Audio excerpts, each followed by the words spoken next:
você que nos acompanha aqui pela TV Câmara. Começa agora o Câmara na Comunidade. Aqui você vai conhecer mais sobre serviços e instituições que estão à disposição da população para casos de assistência social, para casos de diversão, enfim, uma gama de oportunidades que você tem aqui na cidade. Hoje eu converso com o pessoal do Projeto TEIA, ou o TEIA, que é um programa da assistência social, da Secretaria de Assistência Social. E quem está aqui comigo hoje é a Janaína Darli Simão, que é coordenadora do programa, e o Vandercy Simão Marques Júnior, que é o técnico do projeto, e eu vou chamar de Júnior, né? Que é assim que você é conhecido. Então, vamos lá. Janaína, conta pra gente mais um pouquinho do que é o TEIA. Tá. O TEIA, ele é um serviço de acolhimento institucional para crianças e adolescentes que sofreram algum tipo de violação de direito, tá? E não teve uma família, que é uma tia ou uma avó, que pudesse ficar com a criança, né, uma vez que ela não pode ficar com os pais. Então, na impossibilidade de ficar com a família extensa, ela vai para a instituição, tá? Para a gente fazer um estudo, entender a situação e ver qual que deve ser o destino dela depois. Assim, a instituição, quando você fala de crianças que não tiveram esse respaldo familiar, a gente pensa nos antigos orfanatos, a gente ainda, às vezes, tem essa ideia, uma coisa bem retrógrada e antiga. Sim. Como que é essa instituição? Como que vocês acolhem e abrigam essas crianças? Ok.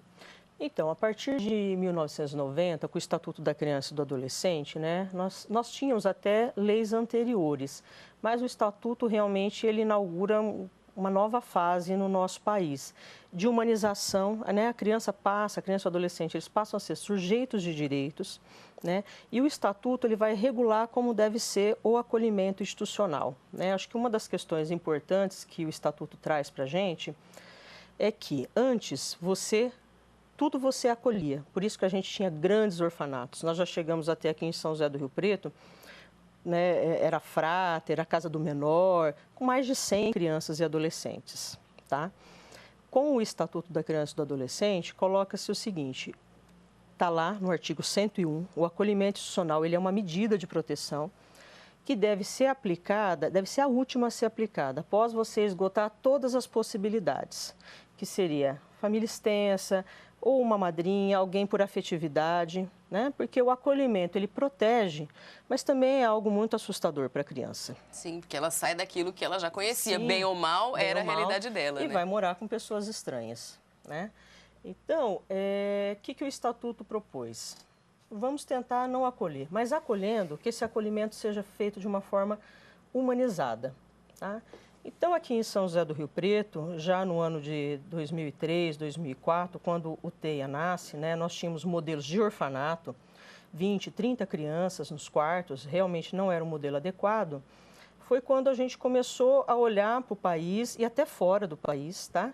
E aí a gente monta o TEIA, que são casas-lares, onde uma família se muda para aquela casa-lar, uma mãe, um pai, ela pode ter até 2 filhos, e lá nessa casa recebe até 8 crianças, tá? Hoje aqui em São José do Rio Preto nós temos 6 casas-lares. Esse projeto é executado pelo município em parceria com a ONG, que é a Mamãe Dalina, atualmente, tá? Então o município ele repassa os recursos e a Mamãe Dalina vai pagar todos os custos, inclusive um salário para essa mãe que está lá no CBO, é uma profissão, mãe social. Ela recebe para fazer todo esse cuidado com as crianças até que se defina a situação judicial da criança, tá? Então, as crianças vão para uma casa, lá nós vamos ter 2 a 3, no máximo 4 quartos, né? A criança ela vai ter as suas roupas, vai ser mantida a sua identidade, a sua singularidade, coisa que nós não tínhamos nos orfanatos antes. Sim. Todos usavam as mesmas roupas, tá? Agora não. Então, o que o Estatuto traz de importante? A criança vai ser acolhida de uma forma mais humanizada e respeitando a sua identidade, a sua singularidade. Sim, você falou da Mamãe Dalina e apontou aqui para o Júnior. O Júnior, então, também é parceiro nesse processo. Aqui você me disse que você é técnico. Isso. Qual que é o trabalho que você desenvolve dentro do projeto como técnico? Quando a criança entra, né, ou por ordem judicial ou pelo Conselho Tutelar, nós temos um prazo para estar informando a vara da infância A partir desse momento vai gerar esse processo e aí nós da equipe vamos acompanhar a criança. Deixa eu só te interromper um minuto. Você disse quando a criança entra. Como é que essas crianças chegam até vocês? Ela pode entrar tanto por determinação judicial ou pelo conselho tutelar em situação flagrante, né? Então a criança é retirada da família por algum motivo, que uso de drogas, negligência, agressão física. Então, tem vários motivos que pode vir acarretar o acolhimento, né? A criança entrando, a equipe já começa a estar buscando família extensa, atendendo a família, né, de origem, para ver quais são as possibilidades de reintegrar essa criança com a família, né? O acolhimento tem que ser provisório, né? Lógico que tem casos que acabam ficando um tempo maior, porque não tem nenhuma possibilidade de reintegrar e nem de ir para uma adoção. Né? E aí nós fazemos esse trabalho com a criança, com o adolescente, de desenvolver a autonomia dele para a vida adulta. Tá, essa criança entrou. Então, eu queria saber quantas crianças vocês têm hoje nessa situação? A gente está falando de criança também, mas você falou da vida adulta. Isso. É de quanto a quantos anos? Porque também não são só crianças, tem adolescentes também, provavelmente. O TEI acolhe de 0 a 18 anos, né? Nesse período que fica no acolhimento, né? Por lei, preconiza que seja no máximo 2 anos, porém, alguns casos acabam passando que nós temos que enviar relatórios justificando essa permanência do adolescente ou da criança no acolhimento. Hoje vocês têm quantas crianças sob a responsabilidade de vocês? Atualmente nós estamos com 40 crianças e adolescentes, né, no serviço de acolhimento. E 74 crianças e adolescentes em reintegração. O que seria a reintegração? A criança já passou, o adolescente, né, passou pelo acolhimento, foi feito o estudo e a criança retornou ou para a família de origem ou para a família extensa.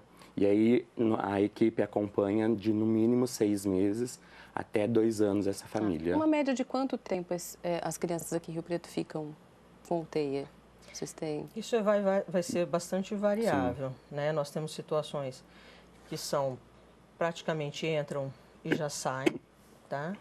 E nós temos situações que realmente não têm a perspectiva, vão ficar conosco até 18 anos. O que eu acho que é importante a gente frisar é que tem entrado crianças, elas não têm ficado mais tempo. As que estão adolescentes, elas entraram já há muitos anos.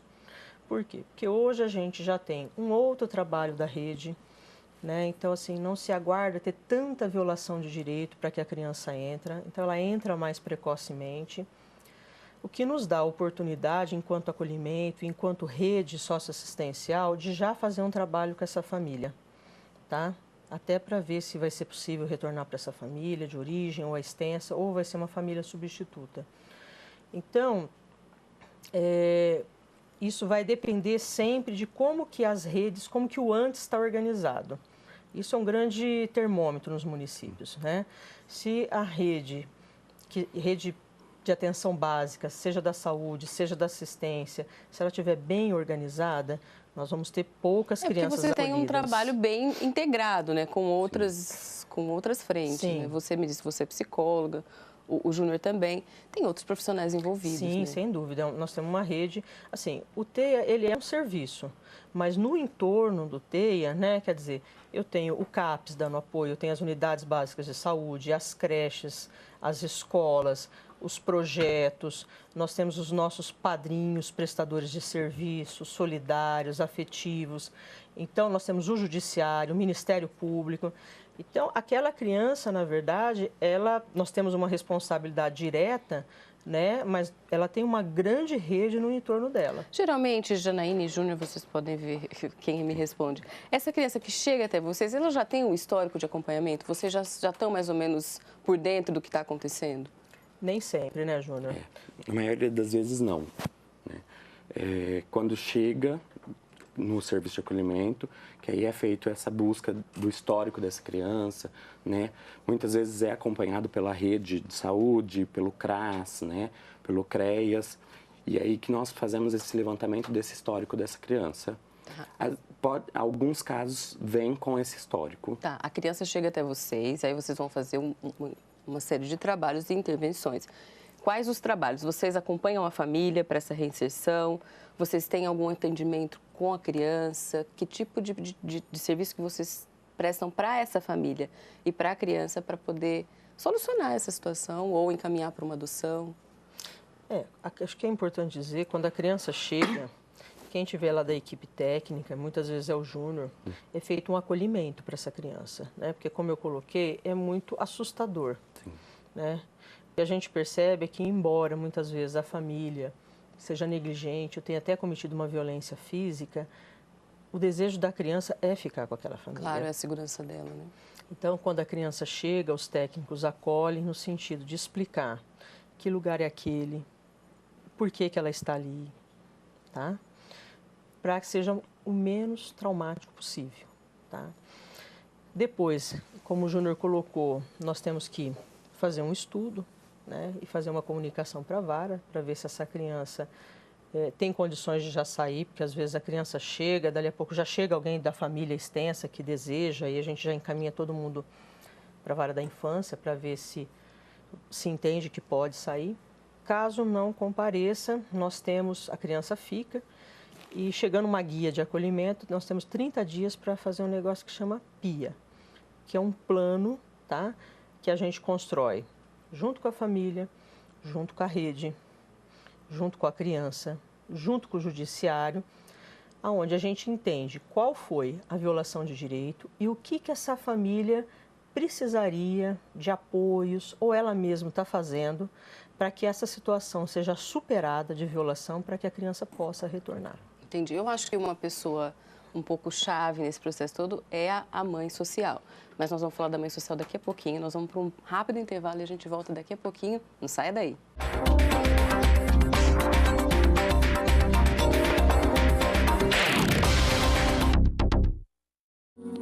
Dor de cabeça, febre, calafrios. Pode ser malária. Na dúvida, procure uma unidade de saúde. Malária tem cura, mas pode matar se não for tratada. Se todos fizerem o tratamento até o final, a doença pode ser contida. Previna-se com roupas compridas, repelente, telas nas portas e janelas e mosquiteiros. Com prevenção e tratamento, a gente acaba com esse mal. Ministério da Saúde, Governo Federal. Pátria Amada, Brasil. A ditadura foi uma época de violação de direitos. E muitos dos documentos que contavam os detalhes sobre os crimes cometidos foram censurados, escondidos ou destruídos. Hoje, muitos deles estão disponíveis no site pnmdigital.mpf.mp.br. Acesse, pesquise e não deixe a história desaparecer, muito menos se repetir.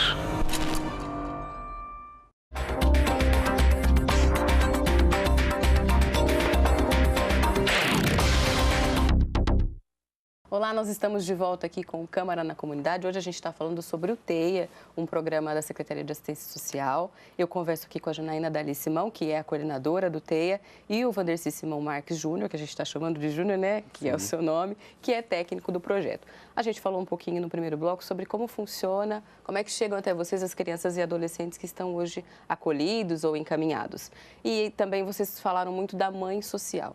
Então, eu queria que vocês me explicassem para o pessoal de casa o que é e qual que é a função de uma mãe social. Bom, a mãe social ela é contratada pela OSC, né, que é a parceira da prefeitura. Muitas vezes é casada, pode ter até 2 filhos, né, e ela muda para essa casa que é alugada pela OSC, né. Tem todas as questões alimentares, todos os gastos é arcado pela OSC, né? E ela a função dela vai ser cuidar dessas crianças que são retiradas da família. Então essa mulher não pode trabalhar fora, por exemplo? Não. O trabalho dela é isso? O contrato mesmo, né, que é regulamentado, ela tem carteira assinada, então o trabalho dela vai ser estar cuidando dessas crianças, auxiliando, levando na escola, creches, saúde, né? Ela vai estar desenvolvendo a função de mãe, né? naquele momento para a criança ou para o adolescente. Tá, e aí vocês fazem uma aproximação dessa mulher com as crianças ou já designa, não, para essa casa que está vazia agora vai essa criança, vai essa? Ou há uma mistura, existe uma classificação etária, como é que vocês distribuem? Não, as casas são mistas, né, que tem crianças de 0 até 18 anos, não tem definição de sexo. O que nós fazemos é vemos o perfil daquela criança com o perfil da mãe social para não ter problemas, não ter atritos, né? Então, assim, nós fazemos essa leitura para poder ficar mais fácil para a criança e para o adolescente estar se adaptando. E como é que uma pessoa se torna mãe social? Como é que vocês fazem essa triagem? É feito a divulgação quando surge a vaga. A pessoa interessada encaminha o currículo, nós fazemos a triagem dos currículos e fazemos todo o processo seletivo. E, Júnior, o que tem que constar nesse currículo dessa mãe social? Tá. Tem que constar o estado civil, né? Quantidades de filhos, né? Porque é um dos critérios. Não é nada muito elaborado no currículo, né? Vai ser avaliado mais na entrevista mesmo, porque passa por uma entrevista pela coordenação do projeto TEIA, né? Depois passa pela avaliação da Marcela, que é a psicóloga, né, terapeuta familiar, que também atua no projeto TEIA, que ela inclusive dá suporte para as mães sociais. Uma vez por semana elas têm os grupos, né, com a Marcela, e aí ela passa por todo esse processo. E por que uma mulher teria o interesse de se tornar uma mãe social? Porque é puxado, né? São 8 crianças, é uma grande responsabilidade. O que tem em comum essas mulheres? Eu acho que é um desejo de cuidar, né? Gosta de criança, que é uma condição, né? Sim, gostar muito de criança, né? E não só criança, adolescente. Todo mundo sabe que não é muito fácil de lidar. E acho que tem uma maternagem, né? Tem esse desejo de cuidar, tem essa compreensão também do quanto que essa criança sofreu e ela precisa ser acolhida, cuidada, precisa de carinho, de afeto. Eu acho que são pessoas que têm isso internamente, assim, né? Tanto que o Júnior falou, não precisa ter cursos, não precisa ter curso superior, né? Porque afetividade não é alguma coisa que se aprende na faculdade, né? Esse desejo de ser mãe, essa capacidade de se doar, as pessoas têm ou não têm, na verdade, né? Sim. Então, são mulheres, e na verdade não é só a mulher, porque vai a família toda para dentro da casa, inclusive com seus filhos. Sim, todo mundo, é uma vocação da família. Exato, então, é uma vocação da família. A família tem esse desejo, não se incomoda de ter uma casa cheia, né? A gente está num mundo hoje que cada vez se tem menos filhos. Sim. E aí você pensa, eu recebo 8 crianças, eu tenho 2 filhos, 10, são 2 adultos, 12. Então, são famílias, né, que gostam de casa Parece cheia. Filme, né? Sim, são famílias que gostam de casa cheia, mas acho que o principal é essa capacidade de se doar para o outro. Pra gente, eu acho que é sempre uma curiosidade. Então, para a gente entender um pouquinho dessas mães sociais, nós conversamos com algumas delas lá no TEIA e você confere agora.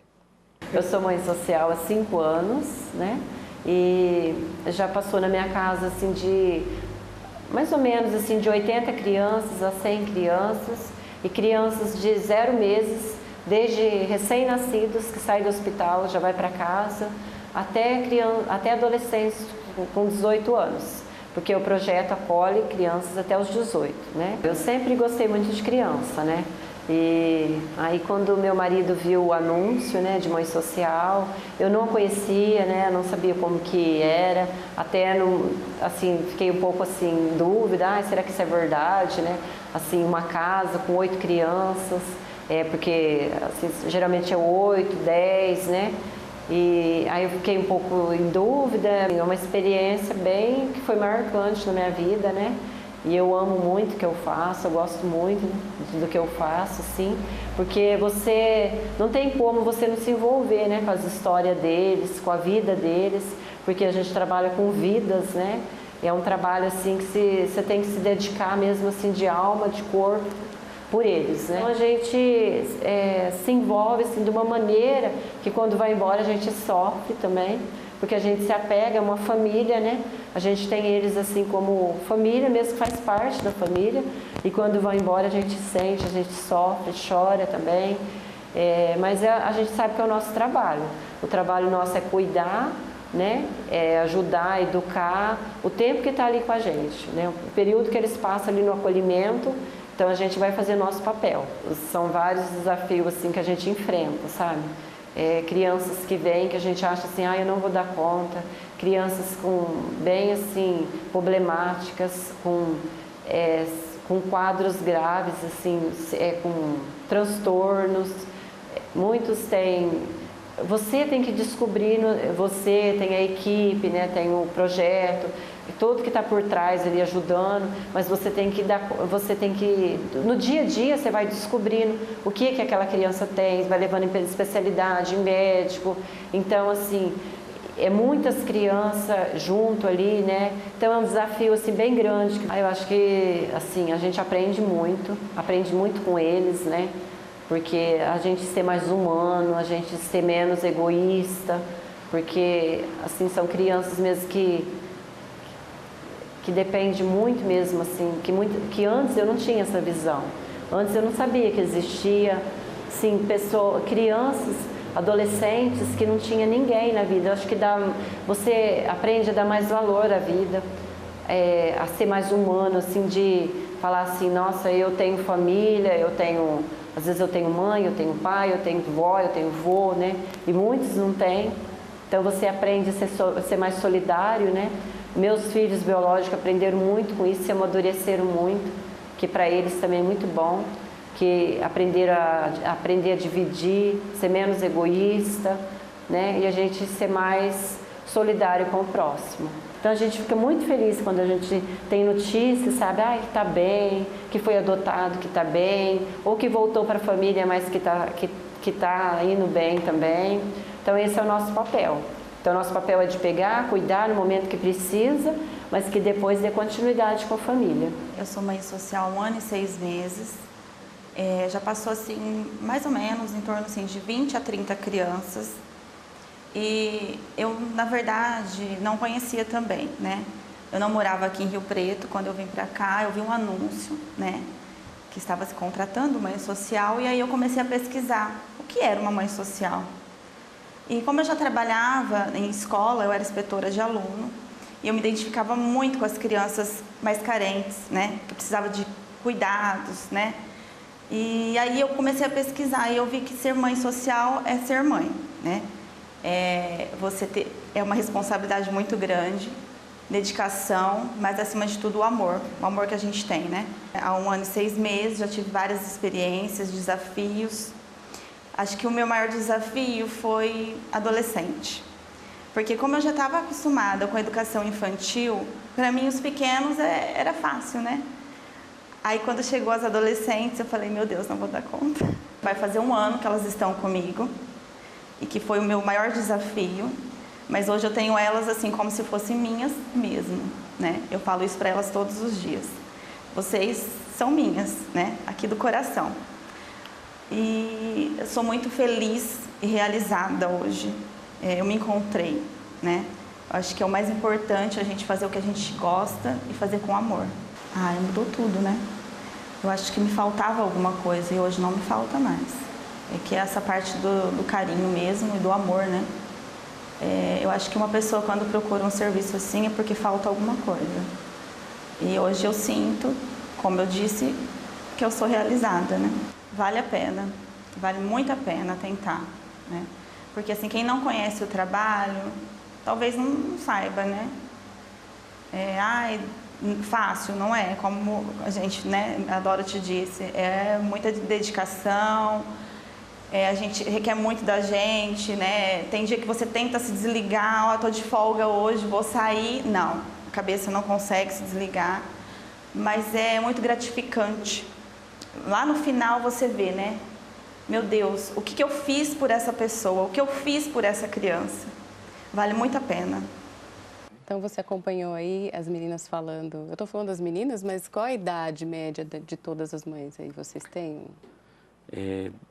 De aproximadamente 30 anos até uns 50 aproximadamente, mas até 70, perdão. Até 70. Até 70. Não tem um limite estabelecido, né? Porque a afetividade vai não tem pela idade. isso, né? claro, vai pela disponibilidade dessa mulher. E assim, quais os outros tipos vocês têm outros tipos de acolhimento além da mãe social? Qual o tipo de trabalho que vocês fazem além da mãe social? Acho que é importante colocar que a mãe social é um modelo que a gente chama modelo de casa-lar dentro da política de assistência social, né? Mas nós temos a previsão dentro da política de outros modelos também, tá? Então nós temos aqui em São José do Rio Preto, além dessa parceria com a Mamãe Dalina, nós temos uma parceria também com a Só por Hoje, que desenvolve 2 casas que têm características diferentes do público da Mamãe Dalina. E temos também uma parceria com o CRAME, que nós estaremos implantando o Família Acolhedora, que diferente dos outros modelos, onde a criança vai para uma casa, né, ela tem uma característica mais institucional, no Família Acolhedora você recebe a criança ou adolescente na sua casa, tá? Então, é também uma modalidade de acolhimento, tá? Mas diferente da outra. Tá? Sim, e só para deixar claro, né, a gente está falando da mãe social, da família acolhedora, por trás dessa mulher e dessa família tem o respaldo de vocês, né? Ah, sem dúvida. Acho que é importante a gente frisar que tanto o TEIA, quanto lá na Só por Hoje, quanto no Família Acolhedora, nós trabalhamos sempre com equipes técnicas, tá? Então, por exemplo, lá no TEIA, as casas sempre têm uma dupla de referência, que é um psicólogo e uma assistente social. Família Acolhedora também. Temos uma dupla técnica. Lá na Só por Hoje, onde nós temos 2 casas, também cada casa tem uma dupla técnica que vai lidar com as situações que vão surgindo. Porque a gente não pode perder de vista o seguinte, as crianças que entram em qualquer das modalidades de acolhimento são crianças que sofreram situações de violência, negligência ou violência sexual, né?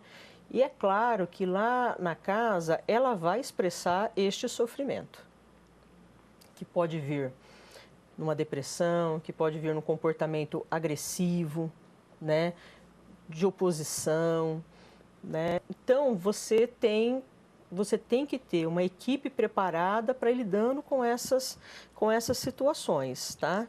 Porque as crianças, e é isso mesmo, né? Elas têm que expressar esse sofrimento. É até estranho se não expressarem, Sim, com né? certeza. Por isso que é importante, acho que a gente deixar aqui consignado que nós temos o apoio do CAPS do município, tá? E é muito importante. Muitas crianças precisam do atendimento psiquiátrico, psicológico, tá? Em função, né, do sofrimento que elas têm. Nós temos também, dentro do TEIA, principalmente, o padrinho prestador de serviço, né? E aí fica o convite para todos que quiserem ser prestadores de serviço. É isso que eu ia te falar, porque na realidade vocês são um serviço municipal que tem o aporte financeiro da prefeitura e tudo, mas eu acredito que vocês também precisam de outros tipos de ajuda. E quem quiser ajudar, como é que faz, como é que funciona? Pode estar entrando em contato telefônico, né? No 3222-5121 ou no 3222-5140, né, no TEIA, ou ir até a sede do TEIA, que fica localizada na rua Rubião Júnior, o número 255, Boa Vista. E que tipo de ajuda vocês precisam? Principalmente nas datas festivas, né? Dia das Crianças, Páscoa, Natal, né? Então, assim, as crianças têm algumas brinquedos. A mãe social até pode comprar, né? Só que como são muitas crianças, eles pedem. E muitas vezes eles pedem alguma coisa muito específica, né? Então, nós temos feito parceria com alguns maçonaria, alguns locais, né? Só que sempre tem essa carência e precisamos dessas doações. Tá, joia. Então fica aí o convite para você, se você escutou aqui tudo o que a Janaína e o Júnior disseram para a gente hoje, foi muito bacana, a gente já está chegando ao fim. Sim. Se você quiser conhecer mais o TEIA, você pode acessar o site da Prefeitura, que é o www.riopreto.sp.gov.br, ou então entrar em contato por esses números que o Júnior passou, para você conhecer melhor, para você se envolver, talvez até se interesse a ser um padrinho. Então fica aí esse convite. Eu quero agradecer muito você, Janaína, você, Júnior, por terem vindo aqui hoje dividir com a gente essa experiência de vocês. Dá para a gente falar mais 1 hora, mas a gente tem o tempo. Então você acompanha agora, você fica com a nossa programação aqui na TV Câmara, o canal 28.2 da TV aberta e também no nosso canal 4 da NET. E também você acessa mais informações sobre a nossa programação e também sobre o trabalho do Legislativo no nosso site, o www.riopreto.sp.leg.br. E essa entrevista e toda a nossa programação também está disponível no nosso canal do YouTube, TV Câmara São José do Rio Preto. A gente fica por aqui e até a próxima. TV Câmara, o canal do Legislativo.